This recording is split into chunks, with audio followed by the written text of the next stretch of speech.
As Master Splinter meditates peacefully in the woods, his peace is disturbed by 4 turtle clones that capture him. The real Ninja Turtles get a message from Krang. They'll have to defeat him and the evil clones in order to save Splinter. The Turtles decide to call on the help from April, Casey, Ray, and the other guy. They set off to Dimension X to stop Krang and to rescue their master. TMNT Tournament Fighters was released on multiple consoles, with the SNES and Sega Genesis version being released around the same time. Despite both being fighting games, they have drastic differences from each other: the gameplay, modes, and even the roster itself. The only part that feels the same is that the main 4 turtles are part of the cast and Karai is the final boss of both versions. It's no secret that me and these games go way back. I've put plenty of time into both of these games both casually and competitively. So the question is, which one is better? Do I really need to answer this? I mean, I get why someone would prefer the Sega Genesis version. It has Casey and April, the music slaps, and it can be fun from a casual standpoint. The same way that the SNES version has Shredder and Rat King, good music, better controls, and it's still fun to play casually. You might have realized that I didn't say competitively. The reason is because both games have their own share of issues. April in the Sega Genesis version is a newbie stomper for sure, but so is Armagon in the SNES version. Both of these characters have a very obnoxious move that is difficult to stop unless you know what you're doing. The SNES version does have more to it in terms of mastering the mechanics, but I could see someone finding it overwhelming compared to the Sega Genesis version. But to me personally, that is not the issue. To settle this debate once and for all, I'll mention one major difference that makes me prefer the SNES version over the Sega Genesis version. You ready? Are you sure? Okay, here it goes. You see, the SNES version has an ending for each character, a dedicated story mode for the 4 turtles with dialogue in between fights, and the bosses are selectable with a cheat code. In the Genesis version, there are only 2 endings in total, an awful 88 round survival mode that has no reward for finishing it, and there is no way to unlock the boss characters. I know ROM hacks and the Kawabunga collection made them playable, but that obviously wasn't the case for those that played this game during its release. My point is that I'm a sucker for fighting games with a lot of single player options. No matter how you feel, you can't deny that the SNES version succeeds in this category. But as I mentioned earlier, I understand if you prefer the Sega Genesis version. In fact, you can love whatever game you want. The important part is that you are aware of its flaws and you don't rush to defend it. I mean, heck, I love Beast Wrestler, but that game costing $50 to $60 back then is criminal. Even if it was free, I could never recommend that mangled mess. So yeah, that's my take on the whole SNES versus Sega Genesis version. I actually had a lot more to say, but then this would turn into a budget console wars. In any case, let's get back to the Sega Genesis version and go over the controls. A is light punch, B is light kick, and C will taunt.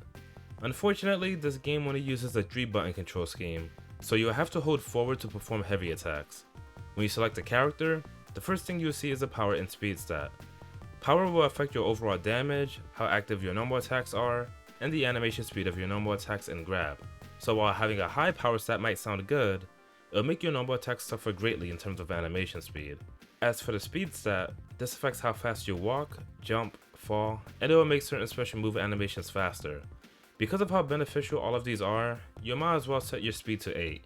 However, there's one important factor to consider. When you play against the CPU, the stats you select will also affect them. So while speed 8 sounds helpful, that'll make it more difficult to react to their jumps since they'll also be on speed 8. In terms of facing the CPU, I recommend leaving the settings on 4, or you can try setting the power to 1. Now back to the gameplay. Normal attacks will vary in terms of range and speed.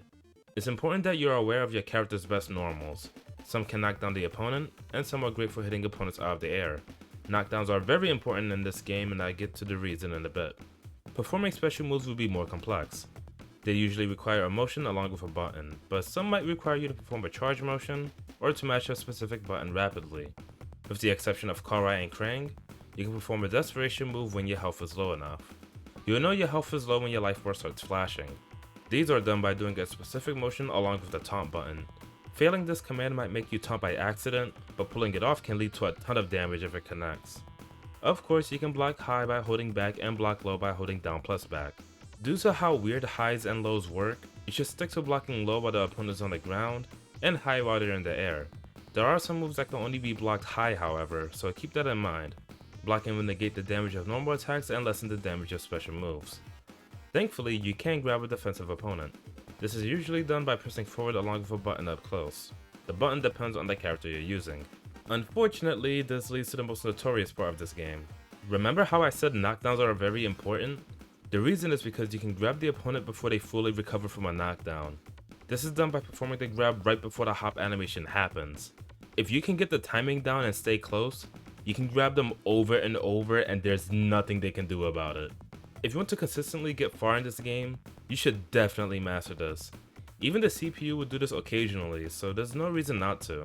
Another interesting part about grabs is that they can get the opponent closer to being dizzy. When you take enough damage, the next hit you take while on the ground will make you dizzy. You can match the D-pad to recover slightly sooner, but you're better off holding back since you can block high attacks while dizzy. If you do dizzy the opponent, make sure to either hit them with a low attack or grab them to start a potential grab loop. Now you might be wondering, why not perform combos instead? Well, there are no combos in this game. Unlike the SNES version, you cannot hit someone while they're in hit stun. The only exceptions are certain desperation moves that will ignore this rule. Moves that you probably won't see if grab loops are happening. Now before I get into the weird stuff, let's talk about the main mode. The one player mode of TMNT tournament fighters will have you fight against 11 opponents with a set amount of continues. You can change the number of continues, rounds, and you can disable the timer in the options. To get the good ending, you have to finish the game on level 8. This is incredibly difficult due to the notorious AI and the damage boost they get when you play on level 8. But what if I told you there are ways to make this easier? The first way is to have the second player join in. When you defeat the character they selected, you won't have to face that character when you get back to fighting the CPU.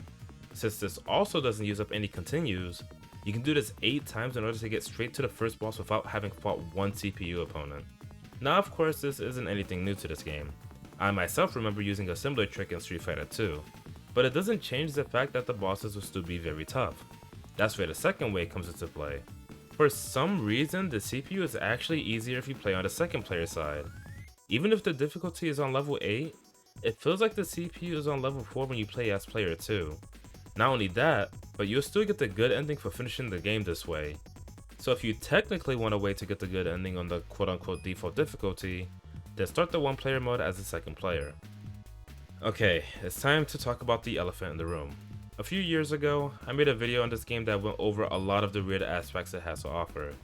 Looking back at it now, it's rather dated and I feel that I could do a way better job explaining these aspects. So for this section, I'm going to more or less redo that video. But I will keep the explanations short and get straight to the important points. You can feel free to skip to the long play if you want, as I'll be reading the explanations that I wrote in the guide.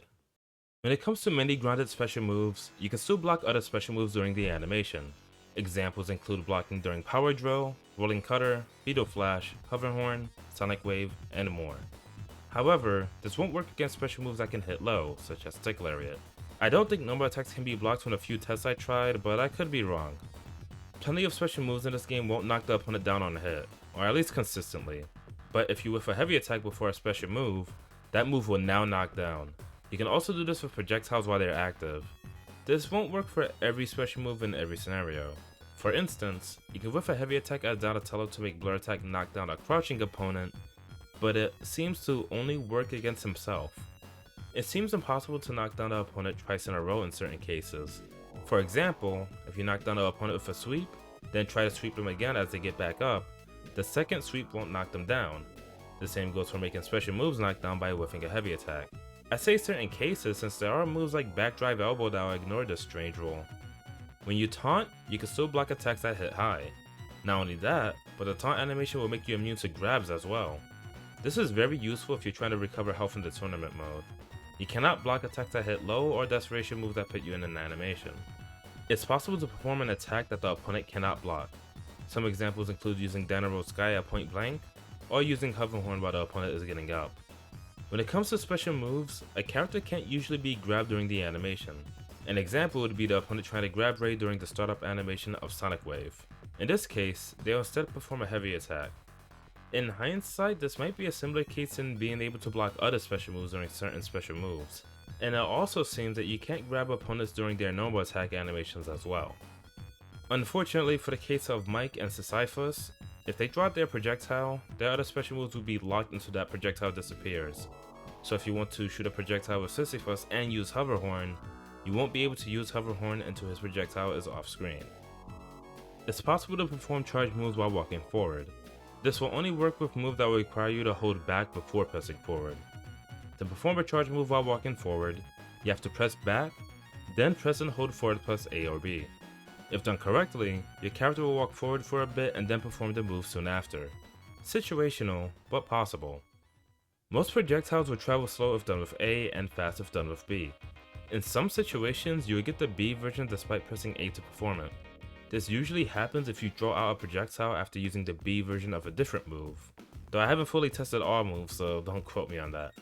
An example would be using the B version of Beetle Flash, then trying to use the A version of Beetlejuice. In this scenario, you would instead get the B version of Beetlejuice despite pressing A to do it. For the case of Casey's long bomb, see what I did there? The bomb can obviously hit both players, but there's more to it than that. Being that it's technically a projectile, Casey can make the bomb knock down the opponent by whiffing a heavy attack. However, the opponent can also whiff a heavy attack to make his own bomb knock him down on hit. More of a reason to avoid the explosion altogether, or you can just go into invisibility frames with Stick Lariat.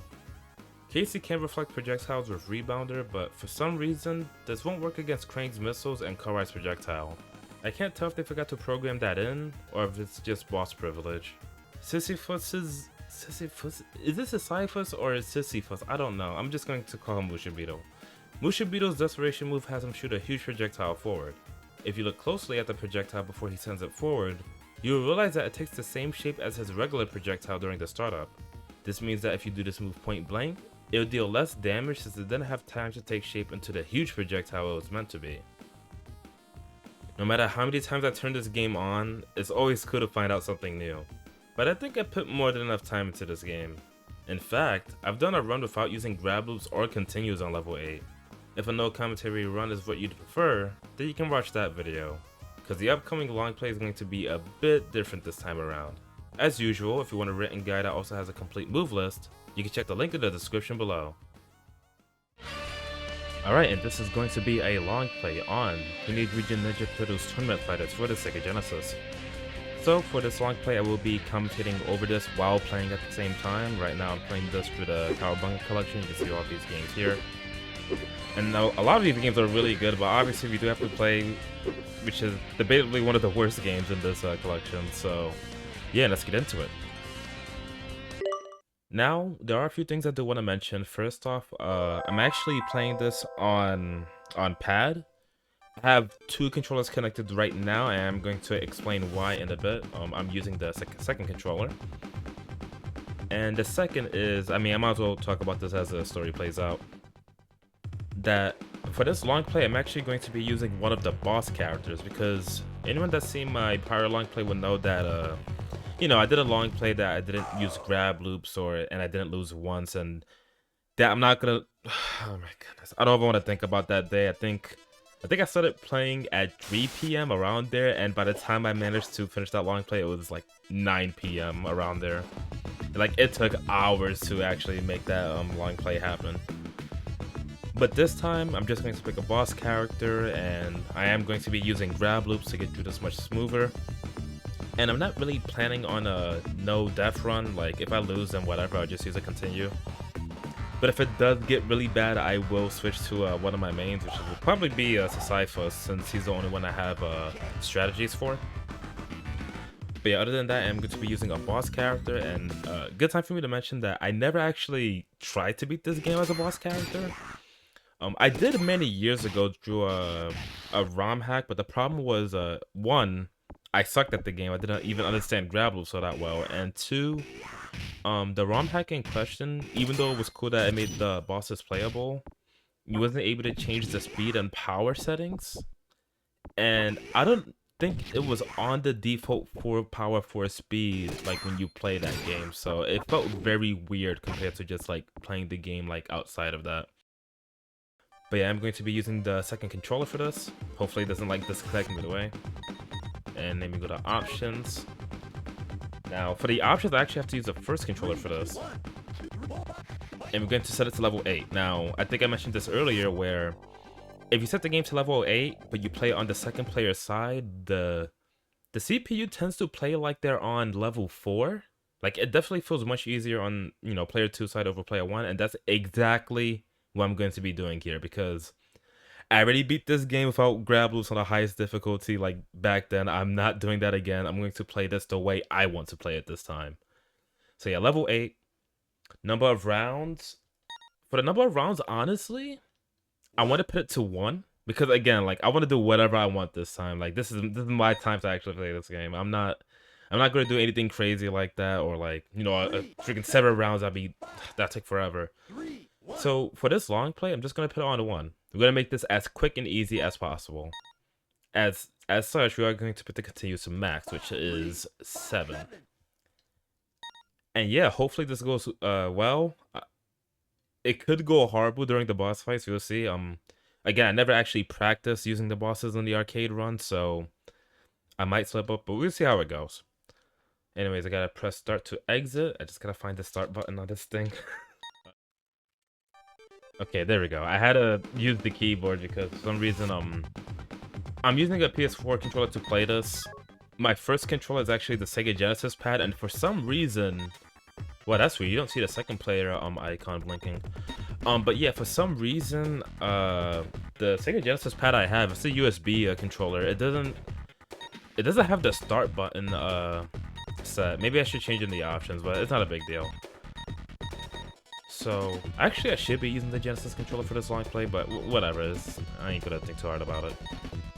But yeah, you got all the characters here: Leo, Don, Raph, Mike, Cyphus, April, Ray, and Casey.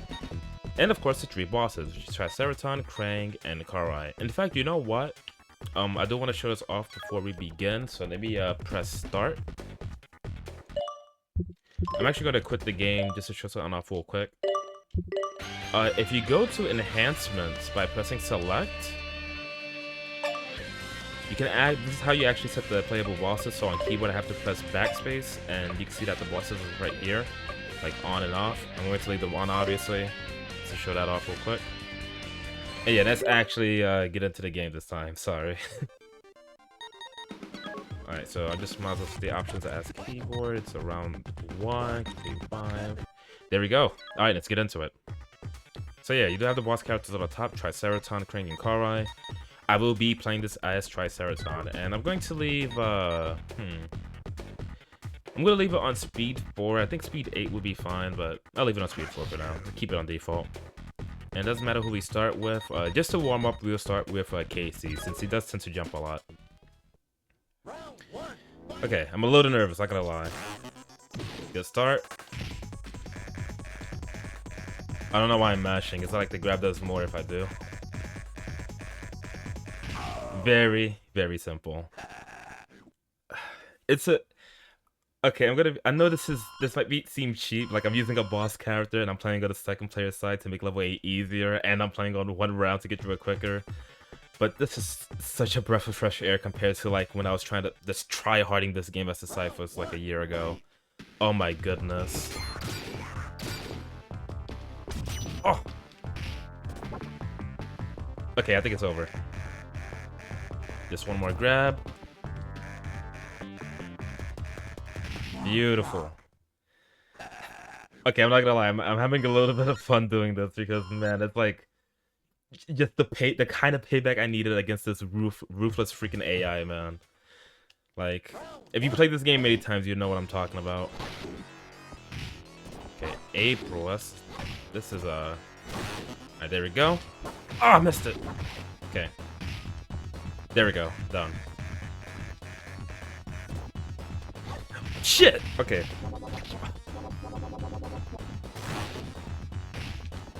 No!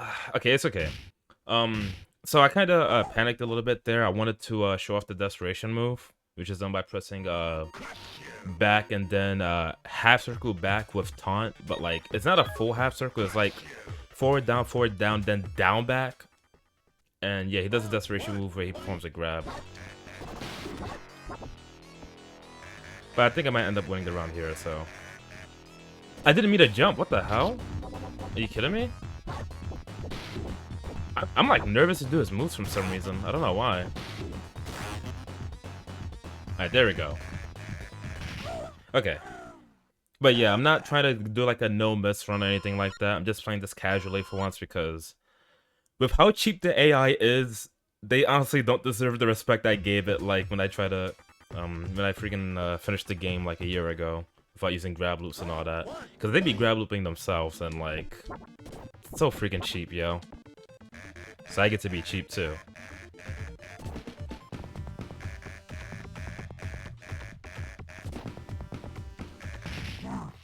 Feels so freaking good. I know it looks, like, boring. It looks really cheap, but I'm telling you, yo, like, when you try to face them, like, normally, without depending on this cheap nonsense, or especially on level 8, on the player one side, it's, oh my goodness. You really have to play it for yourself to, like, understand how I'm feeling right now. Like, it should not feel satisfying at all what I'm doing. It really shouldn't, like, because this is so cheap, right? Like, it's not hard to do.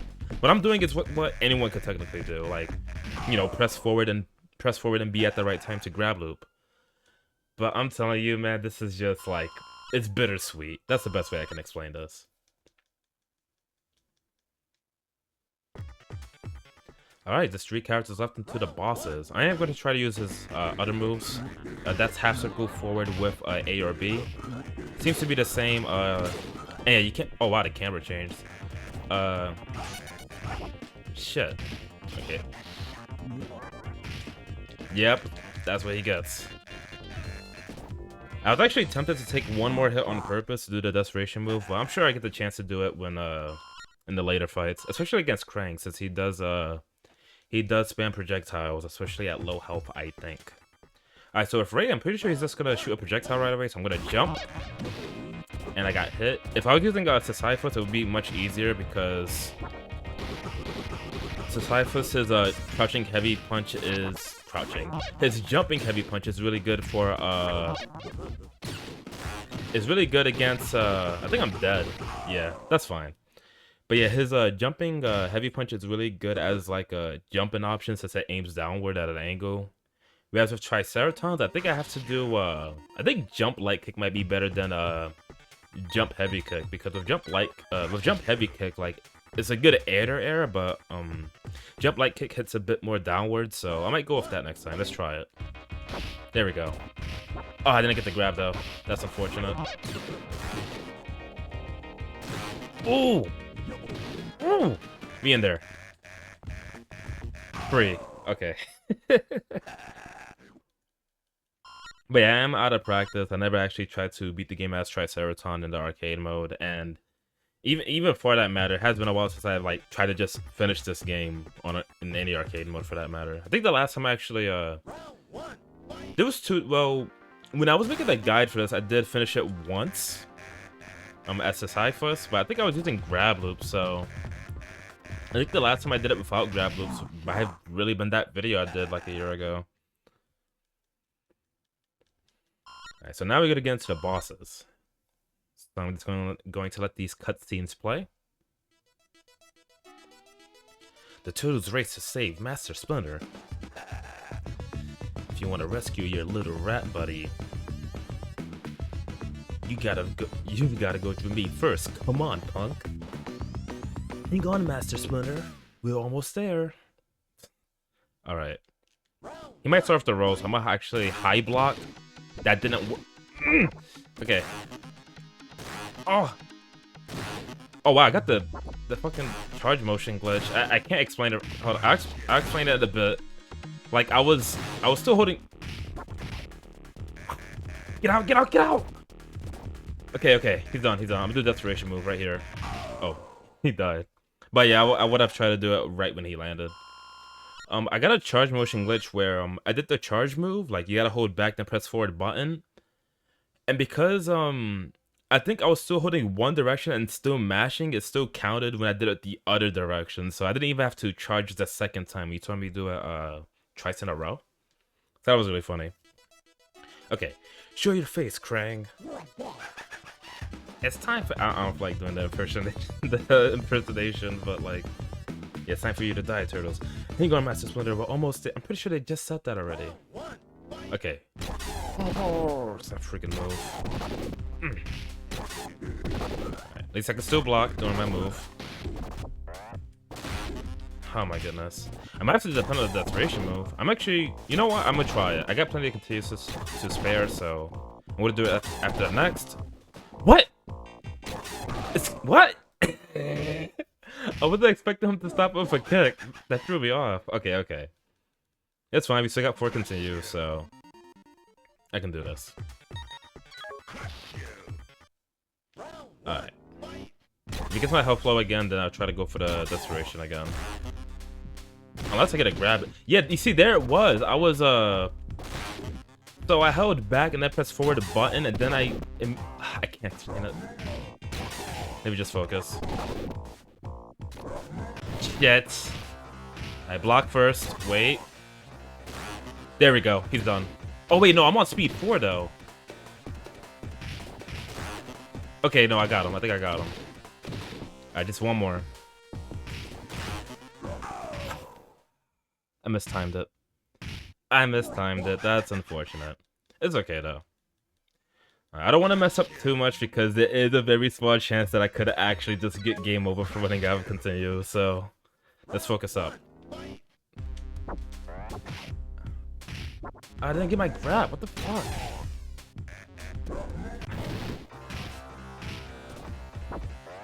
What the fuck? No! Alright, let me relax. I might actually have to salvage this with Sisyphus. How many continues am I on? Is this my 5th?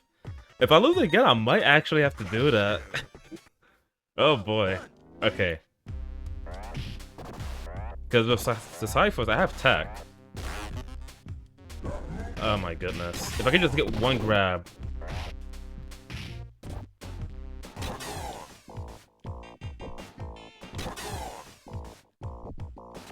Okay, he's done. Just don't mess this up, Zach. Come on.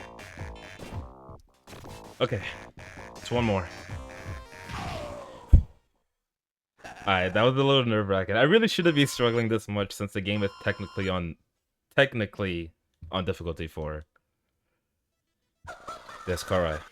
Ha ha ha, most impressive, little turtles. But you'll have to find me to save your precious Master Splinter. You mean you're behind this, not Krang? That sinks it. You're toast, Karai. I always say that settles it. So if she wheel kicks me, I think I'm dead. Okay.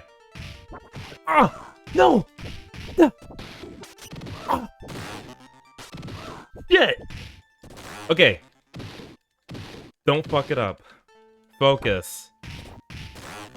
Okay, just one more. Yes! And that is TMNT Tournament Final for the Sega Genesis. So yeah, I am playing on second player side. Even though the game says level 8, it technically felt like level 4. But even then, I should still get the good ending. Yep, there it is. Can it be? Defeated by mere turtles? Ugh. Master Splinter! Whoa, there he is. Thank you, my sons. You are true warriors. Not really, I use grab loops. How a freaking bunga indeed. Oh my goodness, this game. I'm not gonna lie, I had a little bit of fun playing it this way. But if you play it the way it was intended on level 8, you're probably gonna punch the wall or something. And thankfully there's no walls next to me because, oh man, like when I was trying to do that long play back then, I was losing it, like. Because when it comes to like doing long plays, I usually it really depends on the game, but if I sit down and do a long play, if it's really difficult, I don't like to turn off the game until I actually do it, so I'll stay up forever if I have to. I think that was it's similar to when I do speed runs, like when I did the Tempo 32X speed run. But yeah, this game, it's not the worst I've played. I think the biggest problems is the difficulty, the numerous bugs and glitches, whether they were intentional or unintentional. Like, even if no combos were intentional, it doesn't make the game fun, especially with all the other problems, you know? But like, I think the best way I can describe this is, if you prefer this over the Super Nintendo version, that's fine. Actually, in fact, I don't blame you, because I actually prefer the music in this game over the SNES version. You know, both versions have familiar characters and unfamiliar characters. You know, Ray, Sisyphus, Armagon, War. all that stuff. But yeah, if you prefer this over the Super Nintendo version, that's fine.